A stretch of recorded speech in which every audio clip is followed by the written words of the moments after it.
بسم اللہ الرحمن الرحیم۔ شروع اللہ کے نام سے جو بڑا مہربان نہایت رحم والا ہے۔ السلام علیکم ورحمۃ اللہ وبرکاتہ۔ پیارے ناظرین، اگر آپ ہمارے چینل پر فرسٹ ٹائم آئے ہیں یا ہمارا چینل سبسکرائب نہیں کیا ہوا تو ہم آپ سے تہہ دل سے ریکویسٹ کرتے ہیں کہ ہمارے چینل کو سبسکرائب کر دیں۔ سبسکرائب کرنے کا فائدہ یہ ہوگا، ہم جب بھی نئی ویڈیو اپلوڈ کریں گے تو اس کا نوٹیفیکیشن سب سے پہلے آپ تک پہنچ جائے گا۔ 100 اونٹوں کے انعام کا واقعہ۔ نبی اکرم صلی اللہ علیہ وسلم کے ہجرت کر جانے کی خبر ایک صحابی حضرت حمزہ بن جندب رضی اللہ تعالیٰ عنہ کو ملی تو کہنے لگے، اب میرے مکہ میں رہنے کی کوئی وجہ نہیں۔ پھر انہوں نے اپنے گھر والوں کو بھی ساتھ چلنے کا حکم دیا۔ یہ گھرانہ مدینہ منورہ کے لیے نکل کھڑا ہوا۔ ابھی تادم کے مقام تک پہنچا تھا کہ حضرت حمزہ رضی اللہ تعالیٰ عنہ انتقال کر گئے۔ اس موقع پر اللہ تعالیٰ نے سورۃ النساء میں یہ آیات نازل فرمائیں، اور جو شخص اپنے گھر سے اس نیت سے نکل کھڑا ہوا کہ اللہ اور اس کے رسول کی طرف ہجرت کر گا، پھر اسے موت آ پکڑے، تب بھی آپ اس کا ثواب اللہ تعالیٰ کے ذمہ ثابت ہو گیا، اور اللہ تعالیٰ بڑے مغفرت کرنے والا ہیں، بڑے رحمت کرنے والے ہیں۔ آیات نمبر 100 میں حضور اکرم صلی اللہ علیہ وسلم نے ایک مرتبہ حضرت حسان بن ثابت رضی اللہ تعالی عنہ سے فرمایا، حسان، کیا تم نے ابو بکر کے بارے میں بھی کوئی شعر کہا ہے؟ تو انہوں نے عرض کیا کہ اے اللہ، جی ہاں، میں نے ان سے آپ صلی اللہ علیہ وسلم نے ارشاد فرمایا، سناؤ، میں سننا چاہتا ہوں۔ تو آپ صلی اللہ علیہ وسلم نے حضرت حسان بن ثابت رضی اللہ تعالیٰ عنہ بہت بڑے شاعر تھے، ان کو شاعر رسول کا خطاب ملا تھا۔ حضور اکرم صلی اللہ علیہ وسلم کی فرمائش پر انہوں نے جو 2 شعر سنائے، ان کا ترجمہ کچھ یوں ہے۔ حضرت ابو بکر صدیق، جو 2 میں کے دوسرے تھے، اس بلند و بالا غار میں تھے، اور جب وہ پہاڑ پر پہنچ گئے تو دشمن نے ان کے ارد گرد چکر لگائے، اور حضرت صلی اللہ علیہ وسلم کے عاشق زار تھے، جیسا کہ ایک دنیا جانتی ہے، اور اس عشق رسول میں ان کا کوئی ثانی یا برابر نہیں تھا۔ یہ شعر سن کر حضرت صلی اللہ علیہ وسلم مسکرانے لگے، یہاں تک کہ آپ کے دانت مبارک نظر آئے۔ سبحان اللہ، میرے نبی کی شان۔ پھر ارشاد فرمایا، تم نے سچ کہا حسان، وہ ایسے ہی ہیں جیسا کہ تم نے کہا، وہ غار والے کے نزدیک، یعنی میرے نزدیک سب سے زیادہ پیارے ہیں، کوئی دوسرا شخص ان کی برابری نہیں کر سکتا۔ حضرت ابو دراد رضی اللہ تعالی عنہ فرماتے ہیں کہ ایک روز حضور اکرم صلی اللہ علیہ وسلم نے مجھے ابو بکر صدیق رضی اللہ تعالی عنہ سے آگے چلتے دیکھا تو ارشاد فرمایا، اے ابو درا، یہ کیا تم اس شخص کے آگے چلتے ہو جو دنیا اور آخرت میں تم سے افضل ہے؟ قسم ہے اس ذات کی جس کے قبضے میں میری جان ہے، انبیاء و مرسلین کے بعد ابو بکر سے زیادہ افضل آدمی پر نہ کبھی سورج طلوع ہوا اور نہ کبھی غروب ہوا۔ حضرت عبداللہ بن عمرو بن عاص رضی اللہ تعالیٰ عنہ سے روایت ہے کہ میں نے رسول اللہ صلی اللہ علیہ وسلم کو یہ فرماتے ہوئے سنا، میرے پاس جبرائیل آئے اور کہنے لگے کہ اللہ تعالیٰ آپ کو حکم دیا ہے کہ ابو بکر سے مشورہ کیجئے۔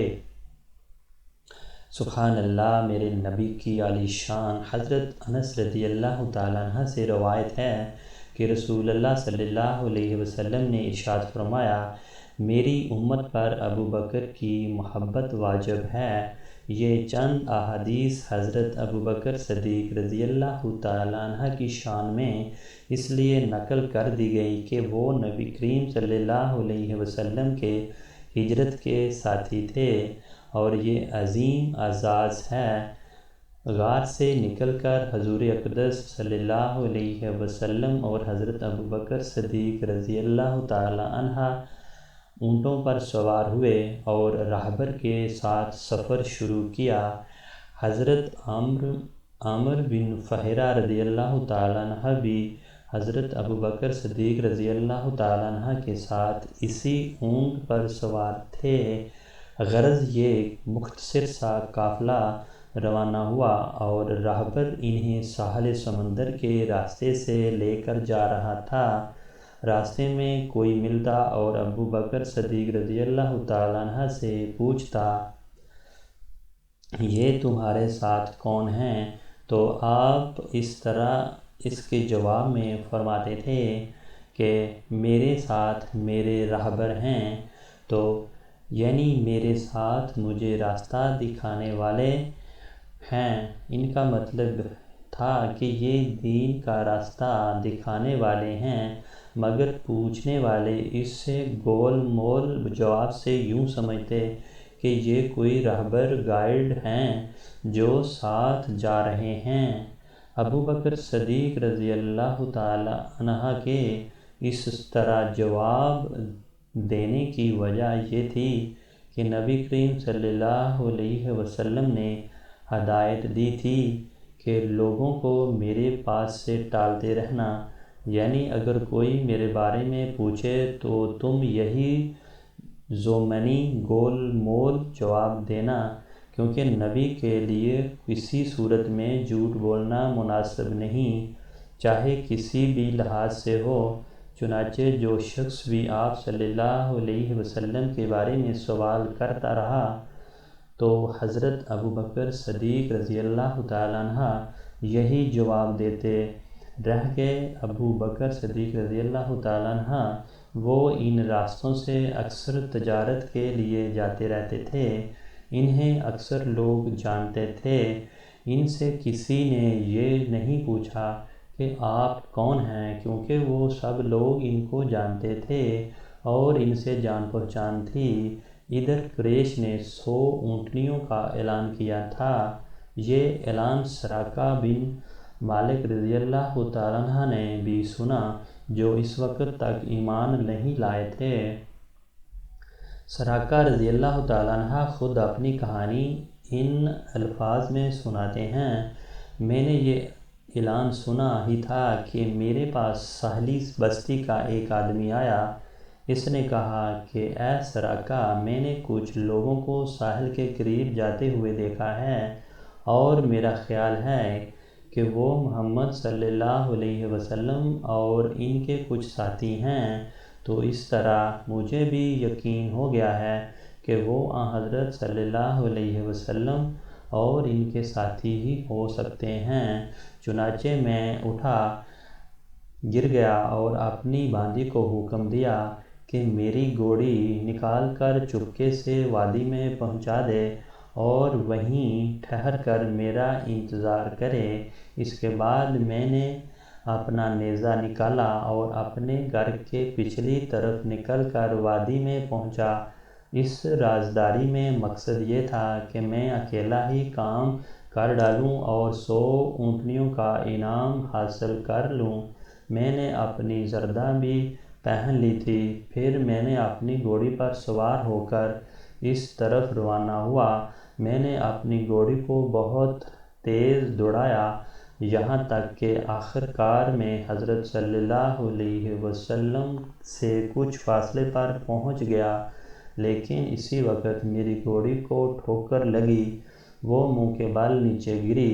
میں نے نیچے گرا، میں پھر گھوڑی اٹھ کر ہنہنانے لگی۔ میں اٹھا، میرے ترکش میں فال کے تیر تھے۔ یہ وہ تیر تھے جن سے عرب کے لوگ فال نکالتے تھے۔ ان میں سے کسی تیر پر لکھا ہوتا تھا کرو اور کسی پر لکھا ہوتا تھا نہ کرو۔ میں نے ان میں سے ایک تیر لیا اور فال نکالی۔ یعنی میں جانتا چاہتا تھا کہ یہ کام کروں یا نہ کروں۔ فعل میں انکار نکلا، یعنی یہ کام نہ کرو، لیکن یہ بات میری مرضی کے خلاف تھی۔ میں 100 اونٹوں کا انعام حاصل کرنا چاہتا تھا۔ نا والا تیر نکالنے کے باوجود گھوڑی پر سوار ہو کر آگے بڑھا، یہاں تک کہ آن حضرت صلی اللہ علیہ وسلم کے بہت قریب پہنچ گیا کہ جو اس وقت قرآن کریم کی تلاوت کر رہے تھے اور پیچھے مڑ کر نہیں دیکھ رہے تھے۔ البتہ حضرت ابوبکر صدیق رضی اللہ تعالیٰ عنہ مڑ کر بار بار دیکھ رہے تھے۔ اسی وقت میری گھوڑی کی اگلی دونوں ٹانگیں گھٹنوں تک زمین میں دھنس گئیں، حالانکہ وہاں زمین بہت سخت اور پتھریلی تھی۔ میں گھوڑی سے اترا، اسے ڈانٹا، وہ کھڑی ہو گئی، لیکن اس کی ٹانگیں ابھی تک زمین میں دھنسی ہوئی تھیں، وہ زمین سے نہ نکلیں، وہ زور لگا رہی تھی۔ میں نے پھر فال نکالی، انکار والا تیر ہی نکلا۔ آخر میں پکار اٹھا، میری طرف دیکھیے، میں آپ کا کوئی نقصان نہیں پہنچاؤں گا اور نہ میری طرف سے آپ کو کوئی نقصان ناگوار بات پیش آئے گی۔ میں سراقہ بن مالک ہوں، آپ کا ہمدرد ہوں، آپ کو نقصان پہنچانے والا نہیں ہوں۔ مجھے معلوم نہیں کہ میری بستی کے لوگ پھر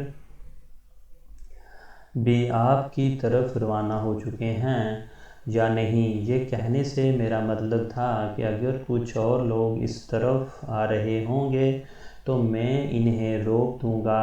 اس پر آن حضرت صلی اللہ علیہ وسلم نے ارشاد فرمایا، حضرت ابوبکر صدیق رضی اللہ تعالیٰ عنہ سے فرمایا کہ اس سے پوچھو یہ کیا چاہتا ہے؟ تو حضرت ابوبکر صدیق رضی اللہ تعالیٰ عنہ، اب میں نے انہیں اپنے بارے میں بتایا، اپنے ارادے کے بارے میں بتایا اور بولا، بس آپ دعا کر دیجئے کہ میری گھوڑی کی ٹانگیں زمین سے نکل آئیں، اور میں وعدہ کرتا ہوں کہ میں اب آپ کا پیچھا نہیں کروں گا۔ تو ناظرین، اگر آپ کو ہماری ویڈیو اچھی لگی تو پلیز ہماری ویڈیو کو لائک کر دیں، شیئر کر دیں، اور اگر چینل پر نئے ہیں تو چینل کو لازمی سبسکرائب کر دیں۔ Thanks for watching.